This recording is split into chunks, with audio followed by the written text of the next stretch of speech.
Hello and welcome. I'm Angela Johnson, dentsu International's Client Development Officer. Welcome to the dentsu International Women's Day Global Webinar Series.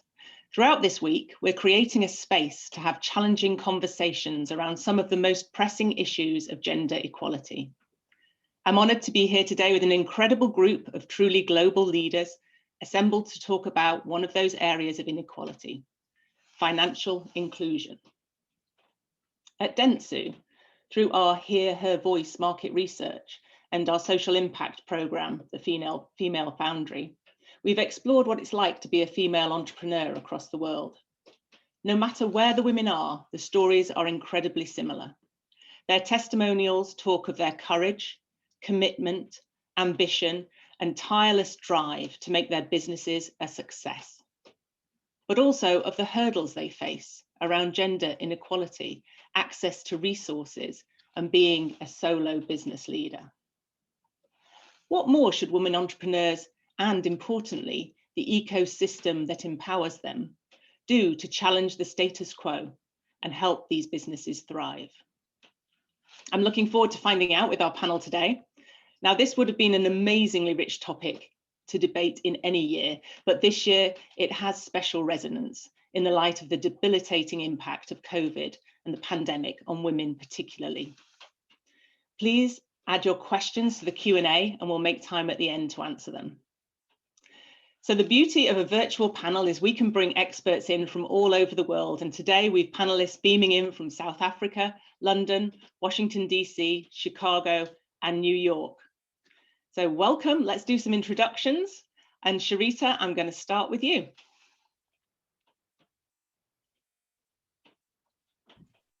Hi, Angela, and happy National Women's Day. My name is Charita Lucas, and I'm a mom, a wife, and a soon-to-be grandma, and a cycle breaker.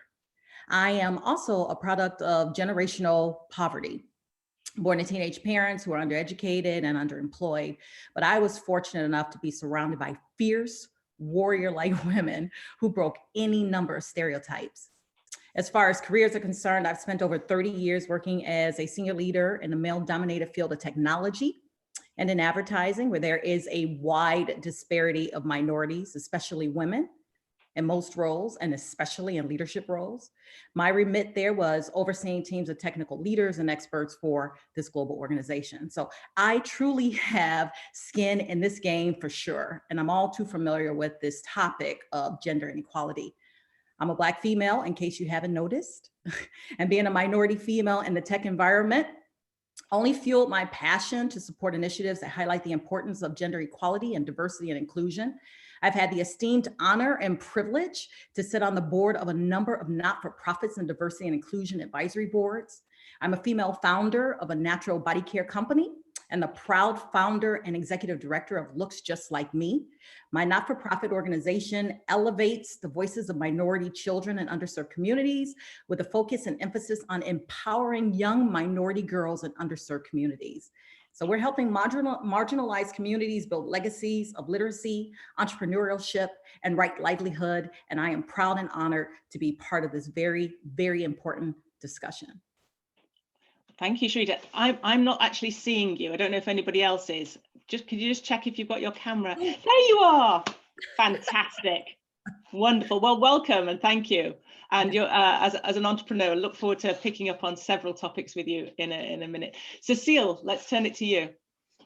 Thank you, Angela. And it's a pleasure to be here with you today. My name's Cecile Fruman. I'm the Director for Regional Integration in South Asia at the World Bank. I started my career in development about 30 years ago, working in microfinance in Mali, West Africa. And as many of you know, microfinance was really designed to reach women with microcredits and to give them access to banking services. And so that launched my career in development, and it really spurred my passion for women's equality. And I have worked throughout my career on topics of financial inclusion, really working hard to get women access to essential banking services, working also with women-owned businesses, women's employment, women in trade, and working a lot on giving women voice and an agency.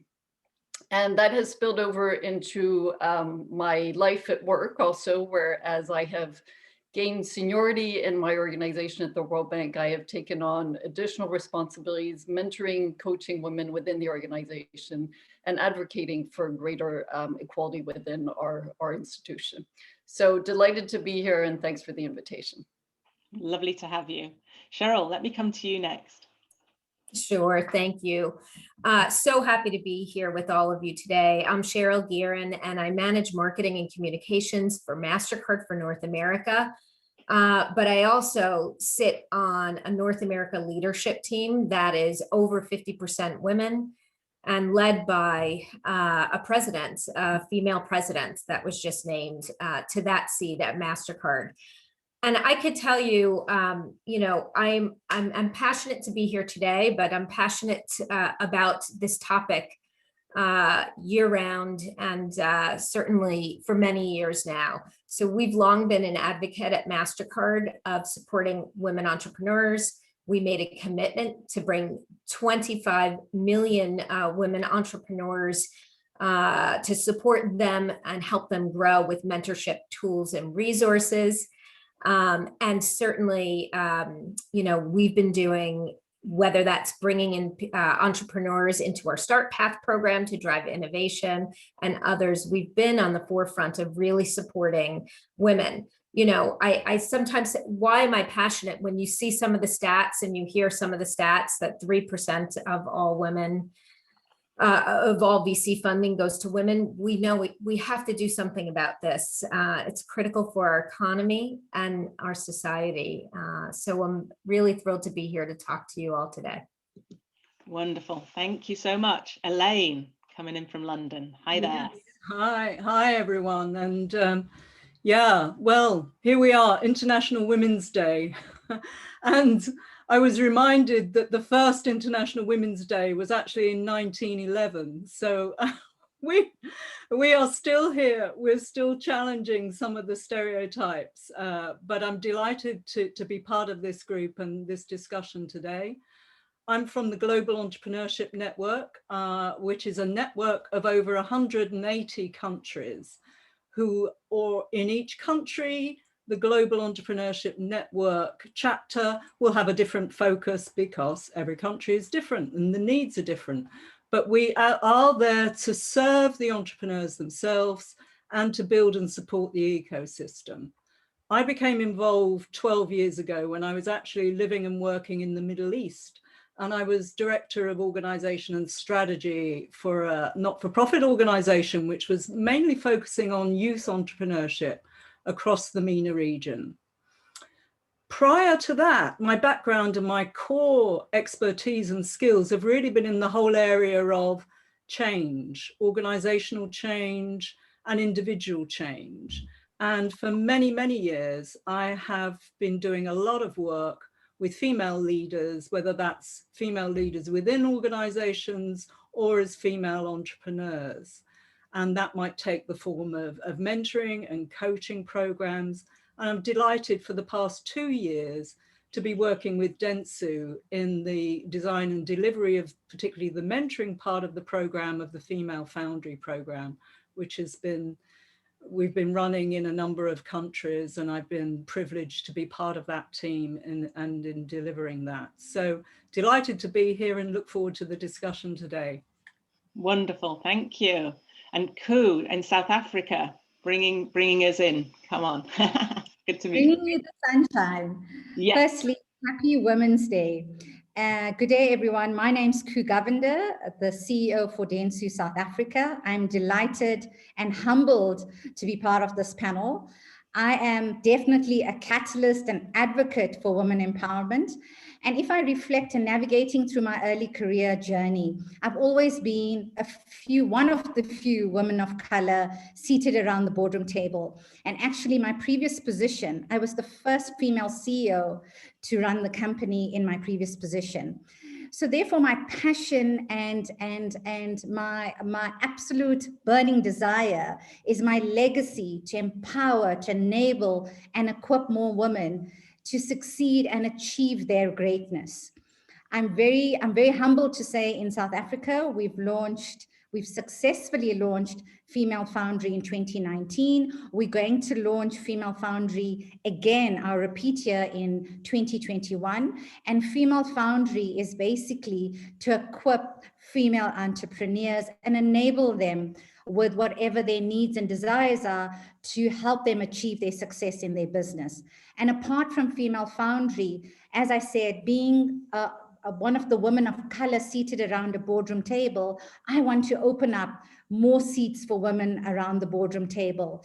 So I am the chairperson for a women's academy called PACAMA. In Xhosa, it means Rise Up. And this is basically equipping final year tertiary students also to equip and empower them for their workplace so they can succeed in their workplace as well. Thank you. Welcome, welcome.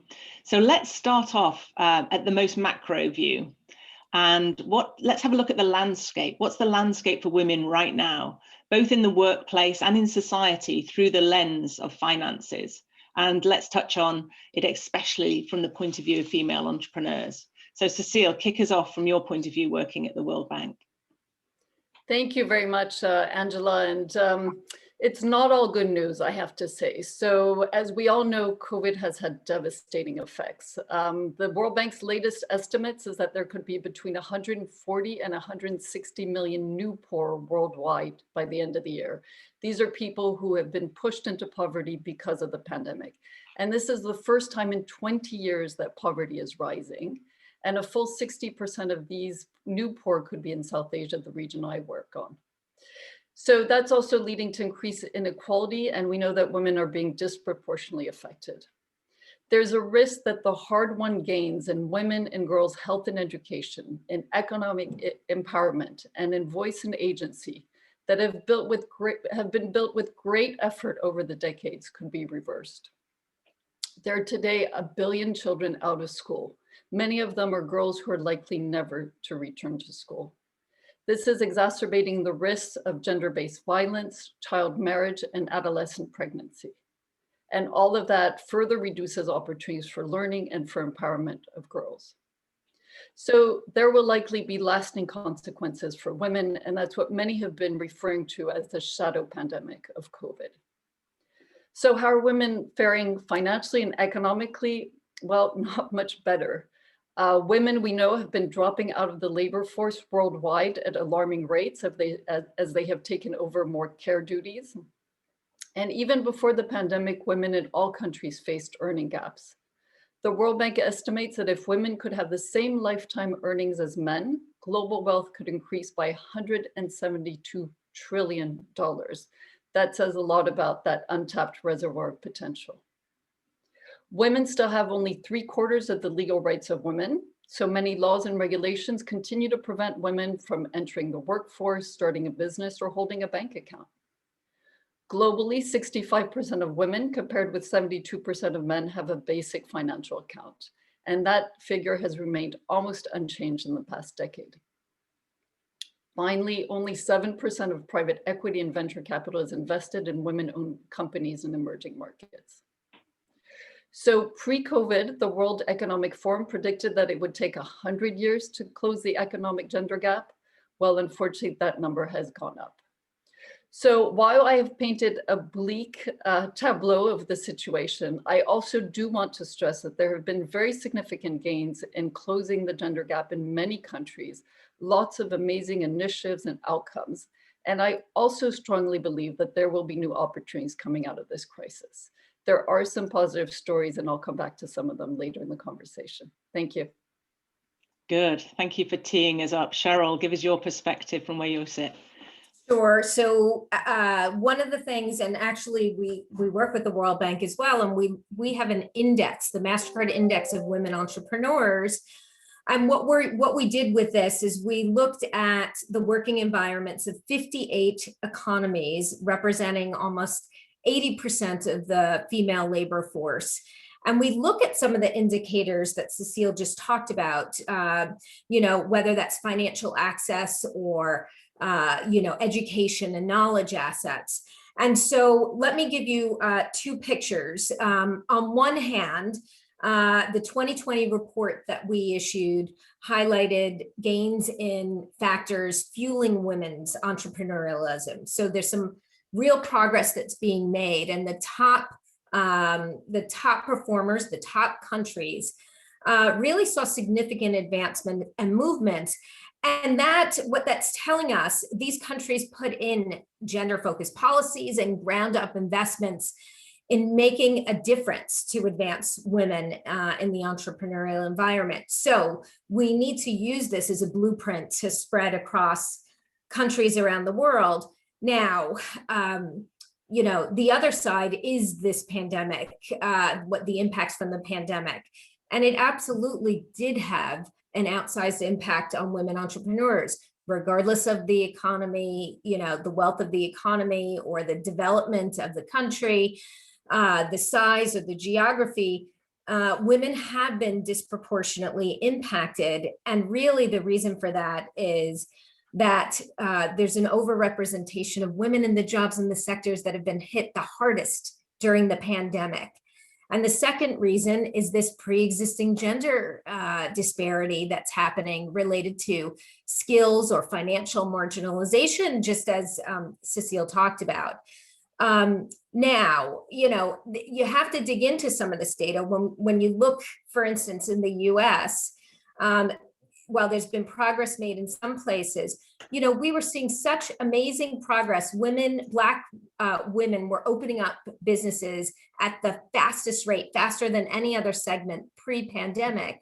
And then again, because of this sector issue, that became a big issue again during the pandemic. And so we need to sort of come back in and support and overcome and turn around this trend due to the pandemic. But I do want to leave on a positive point here. The pandemic also generated and shined a light on new areas. So the virus outbreak showed us that women have a real ability to lead in extraordinary circumstances. If we look at New Zealand or Germany, Finland, Taipei, some of the most successful efforts containing the virus were led by women. And in fact, 48% of women entrepreneurs around the world report a desire to contribute to a greater social good. So they not only care about the profits of their company, they care about doing good. So this tells us we have to keep going and advance, because it will have an outsized impact on the world when we put women in these positions. Fantastic. Great research there from your index. Wonderful. Charita, please tell us about your personal experience of being a female entrepreneur, and I think you said breaking the cycle. Oh yeah. I mean, I am one of those female founders that was adversely impacted, right? So when you look at the numbers, they don't lie. A staggering, I think it was 87% of female founders say that they had been adversely affected by this COVID-19 pandemic. Not to mention all of the other issues that they were dealing with as they were trying to grow their businesses. So being a small business owner, and a new one at that, I am one of those 87%. So yeah, let me just talk to you about that from that perspective.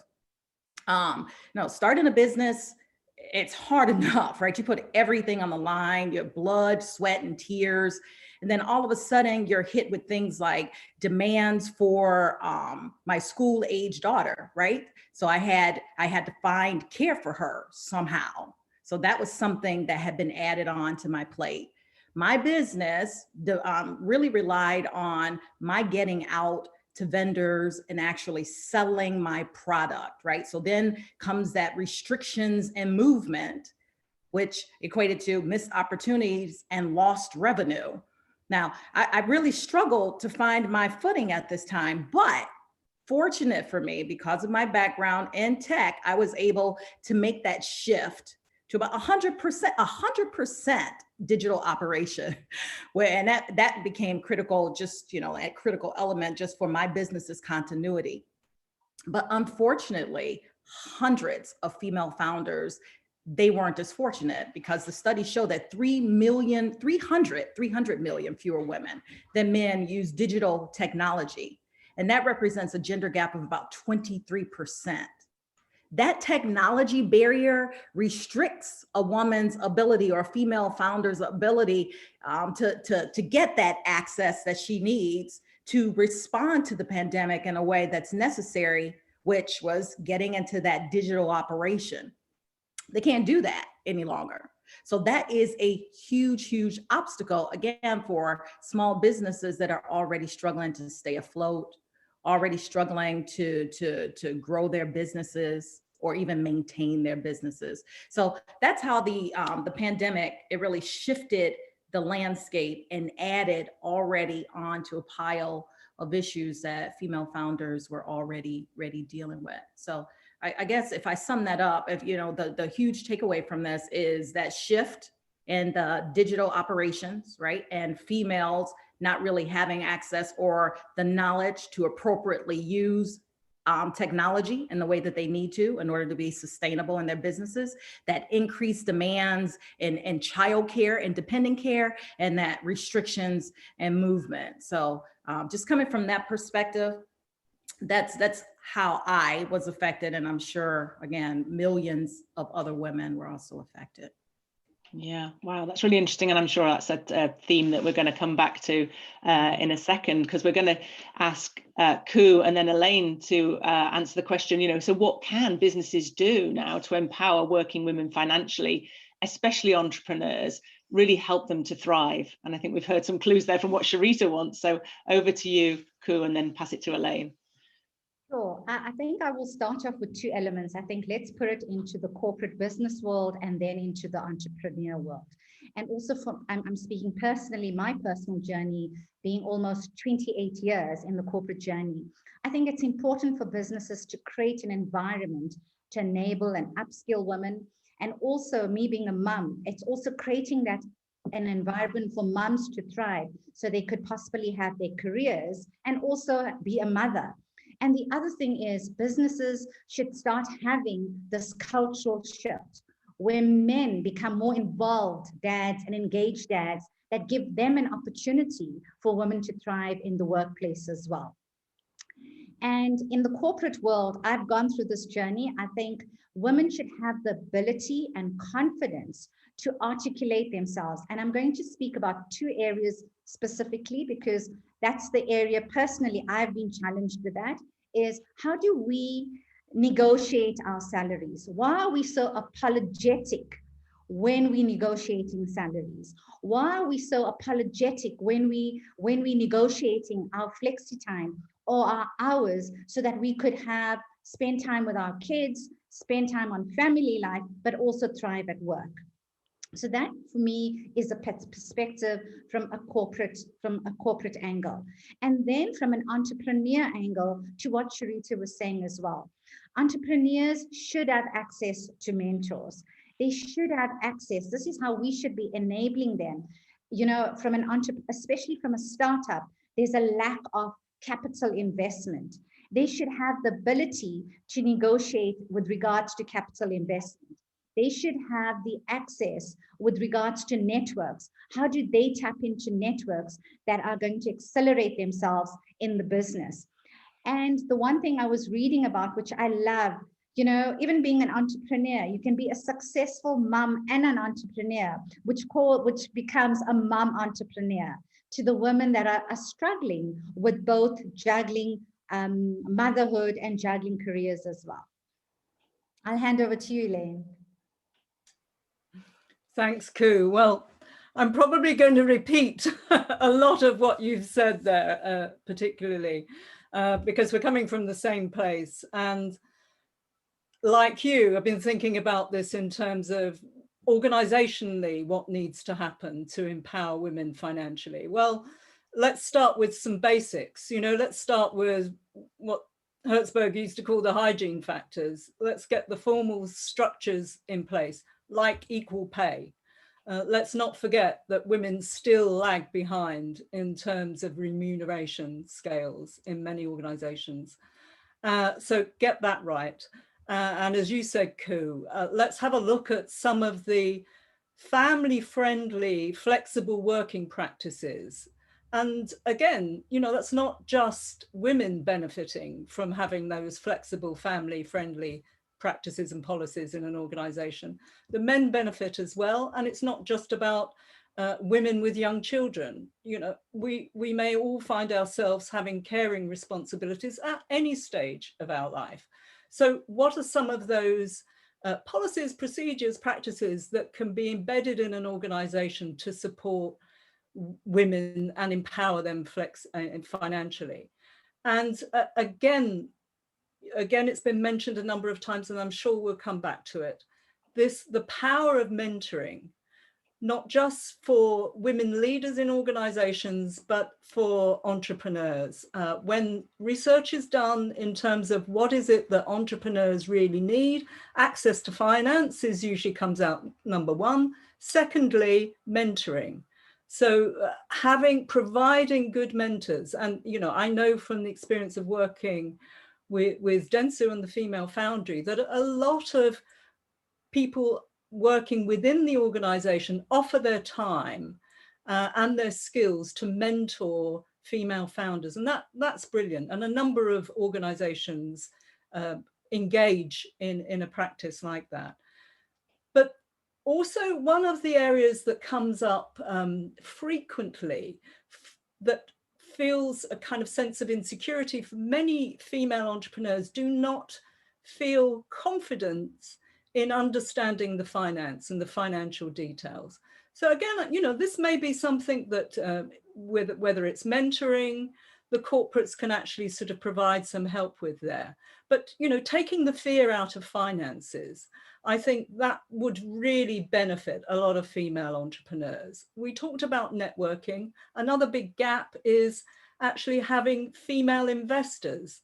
Now, even in a corporate environment, getting a group of women together, syndicating, low risk, crowdfunding, little bit of money into it to invest can really help to kind of dispel the fear about finances and understanding what's involved in financing a business. And really that would benefit female founders as well. So I think really sort of the basics, the structures and the networking and the mentoring are all key sort of building blocks really in this whole area, Angela. Wonderful, really practical advice. Cheryl, yeah, do you want to come in here? Yeah, I know. I was going to just add in here as a, you know, both a corporation and a marketer within, you know, you look at the opportunity, and one is to make these commitments and make sure that you're providing. So we're committed to provide millions of dollars in capital. We committed 500 million to Black businesses and communities, but then also we've committed $250 million in small business support. And within there, we really dive in and say 25 million women are going to be mentored and supported and given this advice that Elaine and everybody has been talking about.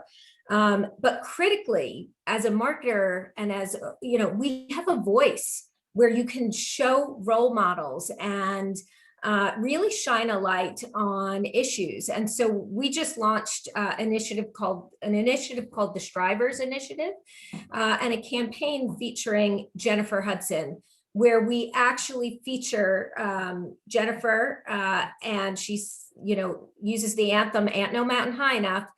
And we feature small businesses that are overcoming women, Black entrepreneurs during this pandemic and what they're doing. And then we focus on the fact that these women have moved their businesses into the digital environment, right? So what Charita talked about is we put together something called Digital Doors. It was all about getting women and small businesses into the digital economy. And this is when you look at how many consumers and businesses have moved online, you know, 73% of consumers say they're not going to go back after the pandemic. They've learned how easy shopping digitally, whether that's just click and then go pick up at the store, they're not going to go back. So this means that all small businesses need to take in mind, and certainly women have to have the digital skills to be running these businesses in this way. So what can we all do? We have to make commitments. We're partnering with the Fearless Fund to get money into people's hands, capital. We have to shine a light and provide role models for women. And then, you know, 3, this education and supporting and getting businesses to go digital is critical for not just today, but for tomorrow as well. Angela? Charita. Yeah. All of this is so amazing. I'm getting chill bumps talking about this because it's all so relevant. But I wanted to just talk about really quickly about the mentorship piece of it. And it is vitally important that you have mentors. You know, the background that I've come from, again, part of generational poverty, teenage parents, but I was able to elevate my career and actually run a tech team of a global organization. But that wasn't just because of mentors. You need those. But what you also need is you need to have sponsors. Those sponsors, and the difference is those sponsors are the people that are using their sweat equity to bring you to the table, to actually vouch for you. It's those individuals that already have a seat at the table, that are speaking your name and making those moves behind doors when you don't even know that it's happening. So I just wanted to throw that in there. I think that it is, yes, important to have mentors, but it's equally important to have sponsors. So I would encourage a lot of folks out there, especially in the corporate environment, which is where I came from, to consider sponsoring or creating sponsorship programs in addition to the mentorship programs. I think, sorry, Angela, I think No. with Charita, the sponsorship is very important because your sponsors become your advocates in your corporate. They kind of know where the promotions are, and they help you. And I think hand in hand, the sponsor and the mentor need to be chatting as well, because between the mentor and the sponsor, they can help you navigate your journey. Because if you work in isolation just with a sponsor or just with a mentor, that's quite cumbersome. But if they both are together collectively helping you navigate this could definitely be a success. Wonderful, wonderful. I think that takes us beautifully into our next section. I was going to ask this question of each of you in turn. What one piece of advice would you give to a woman entrepreneur starting out? So Charita, do you want to come back and give us that piece of advice that you would love to have as a piece of as an entrepreneur, but obviously what would you give out to other female entrepreneurs? Oh, absolutely. I would say to every single female entrepreneur out there, or any wannabe entrepreneur, to hold on to your hats, because it is going to be a bumpy ride, because creating and stepping out on your own, right, in pursuit of your dreams and passion, it's hard. And it's probably one of the hardest things that I have ever done in my life. Some days I felt like I was riding on a horse and I had my hair down, blowing in the wind, and not a blemish or a wrinkle. I had none of that, right? And I had this t-shirt with the words, "Bring it on." I have a lot of days like that. I felt omnipotent, right? Like a superhero. But then there are other days where I question everything. And instead of riding on my horse with my hair blowing in the wind, I'm drinking lots of wine and eating Ben and Jerry's, and I am weeping. But seriously, the one thing that the pandemic has brought about is it's brought into light or into focus our own immortality. And I've lost a lot of loved ones, and I'm sure a lot of other people have lost loved ones. And it's just really, to me, has said that you only get one life, right? So don't put limitations on what you think you can be or what you think you can do. You got a lot of people that are already doing that, right? So I would say, get out there, create it. If it works, it works. And if it doesn't, then create something else. But get out there and do it. Yeah, because if you believe it, you can achieve it. Did that sound cheesy? That was kind of cheesy, but yeah, love it. No, love it. I love the image of you on the horse with the t-shirt. Fantastic, fantastic. Cecile, what would your piece of advice be? Yeah, I want to just pick up on a theme of this conversation. I do think that the internet is a game changer post-pandemic. And we just recently did an event with some women entrepreneurs from South Asia, and I'm going to share one of her stories. So I only met her virtually, but her name's Maheen Adamji, and she's from Pakistan. And she's the CEO and co-founder of a company called Dot Online that was providing tutoring services in homes before the pandemic. Then when the lockdown happened in Pakistan, Maheen and her co-founder literally pivoted the business and they turned it around in a full month. They rewrote the business plan. They moved all the content online. They helped the women tutors get connected to the internet in their homes and they trained them to use it. And that was no small feat. And then they completely shifted to online tutoring sessions. So they transformed themselves into a digital company pretty much overnight. And as a result, they have dramatically expanded their operations. They're now working abroad. They've been called into other countries through the Pakistani diaspora. And they have created hundreds of home-based work opportunities for women who cannot easily work outside of the house in Pakistan. So I think this is just a remarkable story of resilience, of agility, and seizing these new opportunities. And I think that that is what this pandemic has offered. There's got to be a silver lining, is this whole new world of digital opportunity. Thanks. Fantastic. Cheryl, what would your piece of advice be to a female entrepreneur slugging it out now?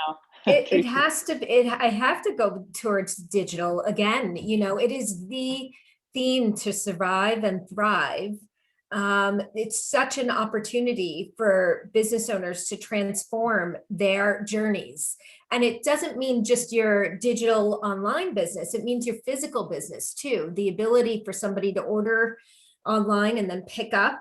You know, as a payments company, contactless, we saw a huge increase in tap and go payments, touchless payments, even in store. And, you know, this is a desire moving forward. So I think there are so many places and companies like ours giving free tools and support. You know, when you move your company digital, there are cybersecurity needs. And so we have tools that are available. And, you know, and actually many of these are free for small businesses to use. So it's really important to do this, but go digital and rethink that user journey end to end, both physical and digital. And I think it's the key to growth. Great expert marketing point of view there. Love it. Elaine, from your point of view, what do you think female entrepreneurs need to hear? Just briefly, and it cuts across any business that an entrepreneur might be in, and it applies to whether you're in employment as well as sort of being an entrepreneur. But I think the key thing for me is to speak up and to ask for help. It is not a sign of weakness to ask for help. Too often, particularly female entrepreneurs will be asking for their business or asking on behalf of somebody else. But I think we just have to have the confidence to go out there and ask for help when we need it. Fantastic. And Koo, finally coming to you. Sorry about the wait there. So thank you. So firstly, I would encourage, have the confidence and the tenacity to take the risk, to build a robust business plan. You need to build your network. Network is so important. Seek a trusted mentor. I'm an advocate of mentorship and coaching. And the other thing that I'm a real advocate of, build up your sisterhood. Be vulnerable to other women, that you can help them and share your experiences with other women and vice versa. And never give up, and also learn from your mistakes. So that would be my trusted, valued advice. Fantastic. Well, we've got a few minutes left. I would love to go to questions from the audience because there's a lot come in. There's a couple around generational differences and whether you in your experience have seen any difference between the generations, and questions like, are Gen Z better equipped to be successful female entrepreneurs, etc. So I don't know if anybody would like to speak to maybe it's the positive future that you were talking about, Cecile, that there are examples and Gen Z being better equipped from a digital perspective, whether they're being better equipped and whether we're going to see a much more positive trend coming through. I don't know if anybody would like to take that one about, are we seeing generational differences with younger Gen Z coming through? I would say what's remarkable about Gen Z, when we talk about this purpose-driven, there's something so special. So, you know, more women in the Gen Z area, they want to open their businesses because they see that they could have a larger scale impact on their community, and on society. And this is very real for them. They know they have to profit to stay in business, but their motivation is so much on the side of the purpose and society. And that just, and obviously, when you're born into the digital, world, you may be more comfortable and skilled in that way. It doesn't mean there's not gaps to close there. But I just feel very optimistic when I look at what Gen Z is looking at, it is priceless to us, when you look at when they're so purposeful. And so a lot of optimism there. Excellent.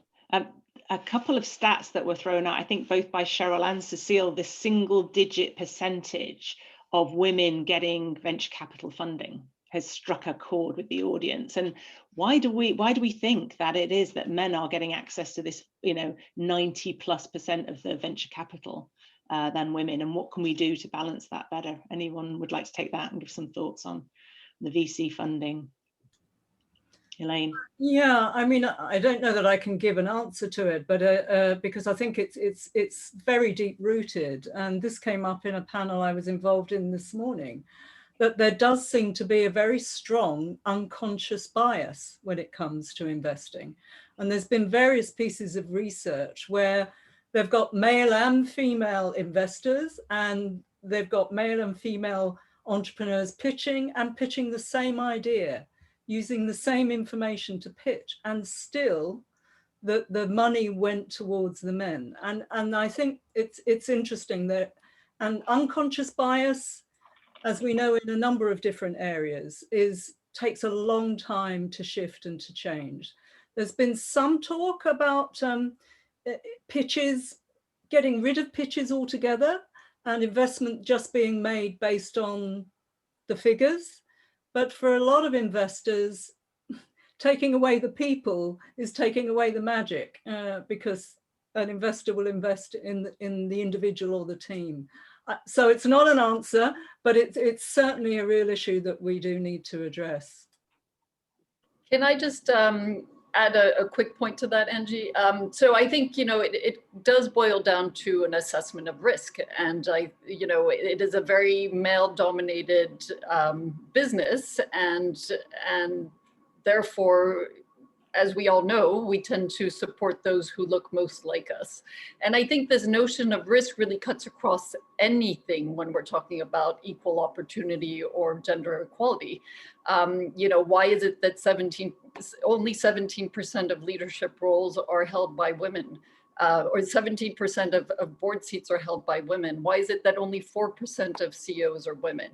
And a lot of it is just this perceived risk by men that women just won't do as good a job. And that, I think, is really the glass ceiling that remains to be broken. Thank you so much, everyone. On that note, we still have a fight to fight, clearly, and I'm really appreciative. It was a really fascinating session. Just a couple of things from me as we close. At dentsu, we're committed to having a fair and open society and having a positive impact through the work we do. So we see our role as about driving changes through raising awareness, challenging perceptions, and spotting the system inequality and putting a spotlight on them. So please join us for our other panels during this week. We're covering the increasing visibility of women creatives and women in sport tomorrow. We're tackling the taboos of women's health on Wednesday. And on Thursday, we're looking at how to close the gender gap in technology roles, something we talked about today. There's also an incredible opportunity to hear from our global CEO, Wendy Clark, and Chairman Emeritus of Ogilvy, Shelley Lazarus, on the actions we can all take to achieve gender equality in leadership by 2025. And the link to all those sessions will be in the chat as well right now. So thank you to all our illustrious panel members and to all of you for having made the time to attend our International Women's Day webinar. Thank you. This was a great conversation. Thank you all. Thank you.